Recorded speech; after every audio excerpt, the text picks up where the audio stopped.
Hello YouTubers. Well, in this video, I guess you can probably already guess what it's going to be about. Yep, another saw project. Um, Not so much a project, as in just doing a good going over of this saw.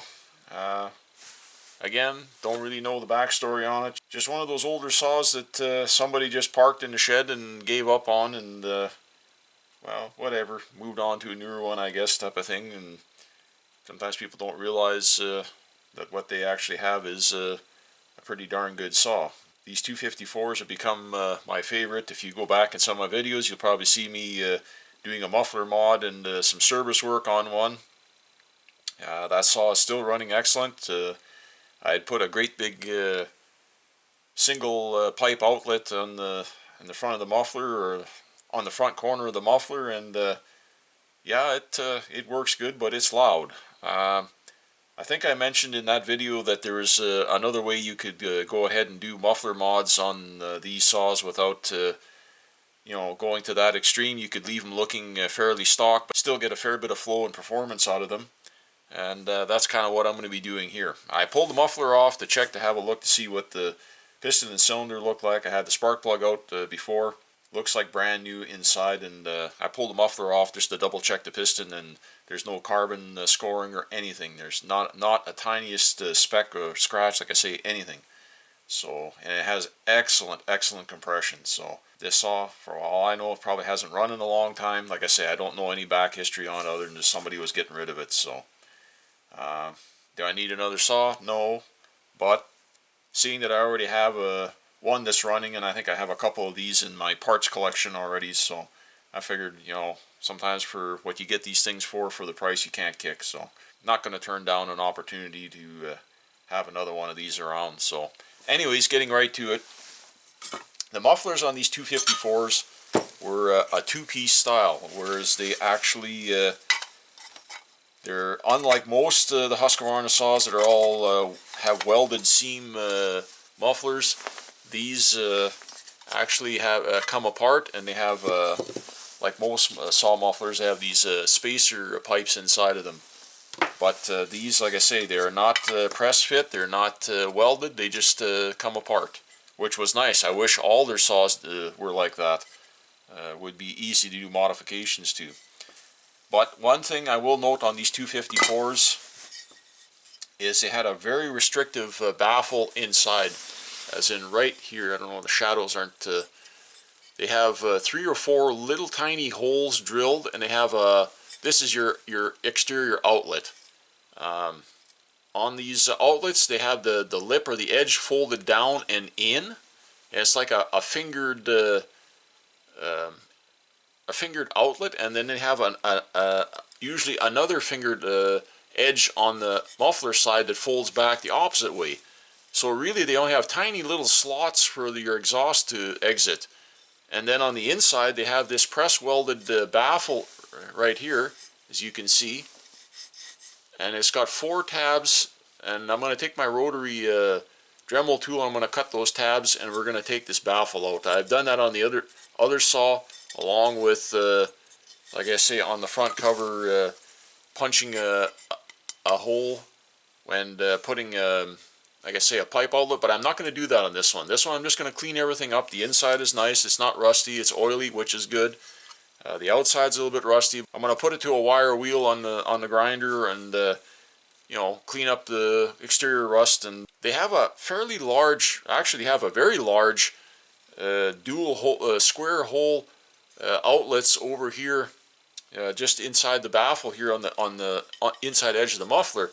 But like I say, it has to pass through this dumb redirect baffle, and they've only got, like I say, I think, yeah, 4 small little barely 1/8 holes. So I'm going to take and cut these tabs, remove it, clean everything up, and just essentially going to reassemble the saw and use it the way it is.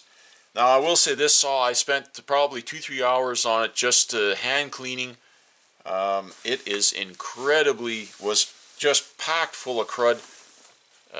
You can see here just by the top cover, this is actually not even half bad, or doesn't even show up on the camera for how cruddy this saw was. The whole under the covers here, all the cylinder fins were half plugged, and well, just everything was just coated. You can see here just by probably the heat shield, the deflector here just has a heavy coating of greasy goodness on it with all the old dust and sawdust, and everything underneath the recoil was the same. Everything was just caked on, heavy, and underneath under the carburetor and the air box, and everything was just packed full of crud. So I was standing over the garbage can for quite a while there, just poking and scraping and cleaning. And unfortunately, it's the middle of winter here, and I can't use my pressure washer or anything like that, or give it a good degreasing like I normally would in the summertime. And some of my other saws, when it's warmer in the springtime, I take them outside and give them a good cleaning. But this I just have to do the best I can for now, and later on when it warms up, I'll pull the covers off again and probably spray it down with some degreaser and then let it soak for a bit, and then hit it with the pressure washer and give it a good power washing and get all the last of the crud off of it. But I got it probably 90% clean now, so actually it's not bad. It's perfectly usable the way it is. I'm going to go ahead and swap out probably the fuel filter and see if it needs a carb kit, which I'm sure it will. And I actually do have carb kits for these saws, actually for a whole bunch of these saws. The carb kits that you have for the HDA Walboro carbs will work in a whole bunch of them. So I already did the carb kit in my 262 XP, and totally different saw.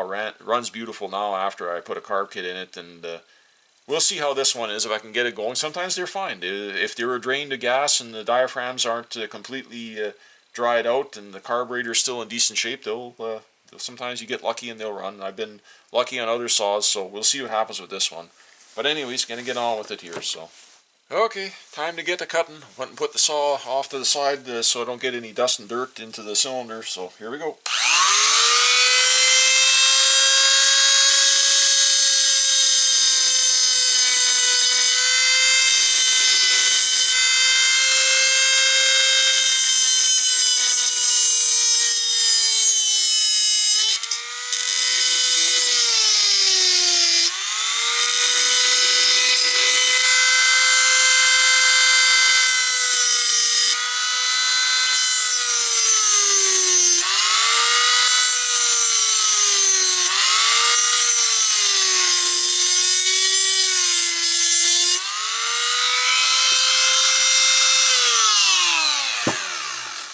My little tool is getting kind of rough there. The bearings are getting buggered up in it, but anyways, it'll run as long as it runs. When it dies, I've got another one. So, but anyways, got one down and 3 more to go. I'll bring you back here when I'm ready to pop that baffle out of there. So, well, there we go. I don't know what you folks can see there, but bent the one lip back, and then just pried back and forth a few times, and because I already cut pretty much 95% my way through the tabs there. So, like I say, there's 4 tabs, and you can see there it's got to feed through those these little holes here. So, anyways, that's a pretty restrictive exhaust for a saw that size. So, there we go.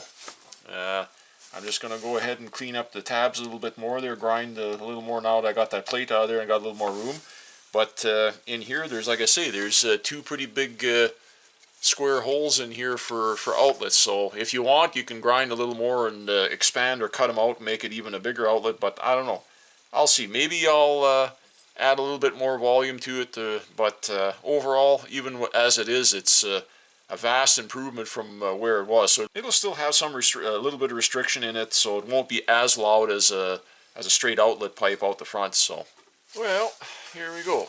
I got everything rinsed off with parts cleaner and blown off with the air hose. And one other thing, no, I couldn't leave it alone. So I remember me mentioning having 2 small square holes here. Well, I went ahead and I don't know if it's going to show up. No, it's not. Too many shadows.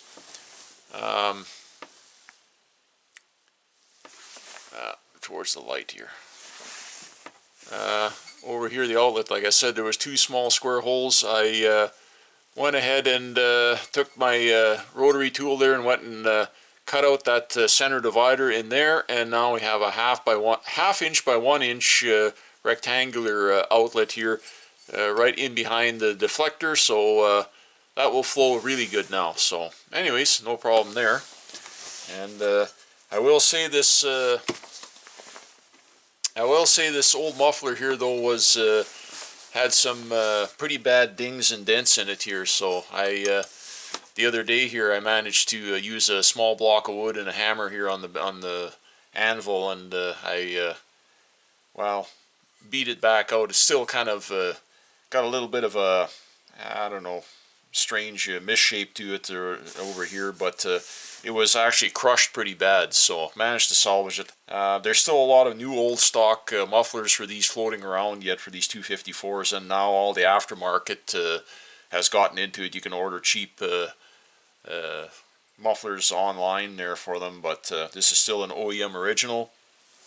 And the back part of the muffler, this one is really good shape. It's the front cover that's a little bit dinged up, but overall, like I say, I got it pretty good, and it'll still be more than functional for what I'm going to be doing with it. So one other thing of note that I'm going to mention here, by doing this kind of a modification here that I've done, you can still run your, like I say, once it's back together, it still has the screw here, so you can still use your spark arrestor screen on this type of modification if you're cutting on public lands. Here where I am, it's a requirement in fire season, which is the summer months from April 1st to November 15th. Winter months you don't have to, don't need it obviously because we have snow here. So I figure what the heck, we might as well just show you folks putting the muffler back on this thing. And I got my heat shield here. Now unfortunately my muffler gasket crumbled and fell apart. It was all baked and hard and dried out, so unfortunately that bit the biscuits. So before any of you get too excited and saying, well, you can't put that together without a gasket, well, you know what?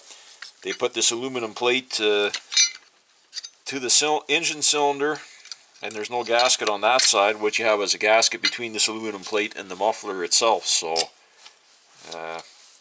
I never really did understand why you'd have a gasket only on one side and not on the other, but you know, anyways. So, and there's not going to be that much back pressure restriction here now that well, now that the muffler is opened up anyways. So there we go. You got, of course, the 2 cylinder bolts. You've got it's a 2-legged brace. You got the one brace that comes down over here on the front of the crankcase. You got one short M5 that goes over here in the front of the crankcase, and then you got one long one over here that goes through your bucking spike. Or this one doesn't have a spike, it just has a bumper plate or skid, and then the other knee or leg of that brace tucks in behind there. So, and this little saw, surprisingly, the threads are in good shape throughout the saw.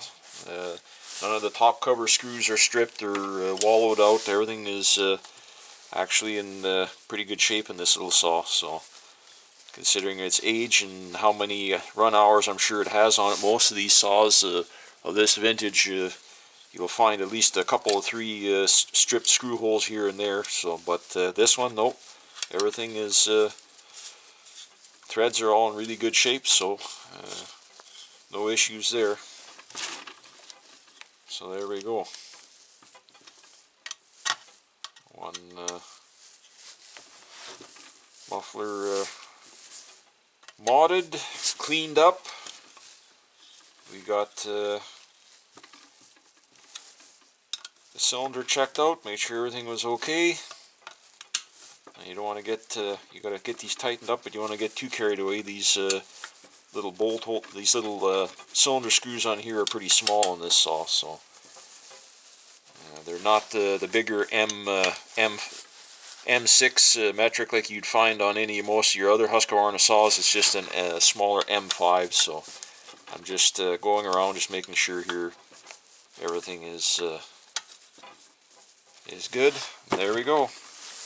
Now this is a pretty open shot muffler. It'll still bark pretty good, but it won't be obnoxiously loud. So That turned out pretty well. We got rid of that restrictive baffle inside of there, and that'll improve things. Now I'm gonna go ahead and finish cleaning up the rest of the saw here off camera. No use filming all that. I got to get the top cover cleaned up and my chain brake cover and all that, and that's it. Put it together, and I noticed the gas tank is kind of sludgy, so I'm going to go ahead and rinse that out. Give it a couple of flushes with some mixed saw gas in there, rinse everything out, dump it out. The fuel line is in actually really nice shape, but the fuel filter is a little bit tarnished looking, so I'll go ahead and pop a new fuel filter on there. And well, the next time you see this saw, it'll probably be out in the wood doing a little bit of cutting somewhere, cutting some firewood. It's spring is coming here in the next few weeks, so I'm going to be busy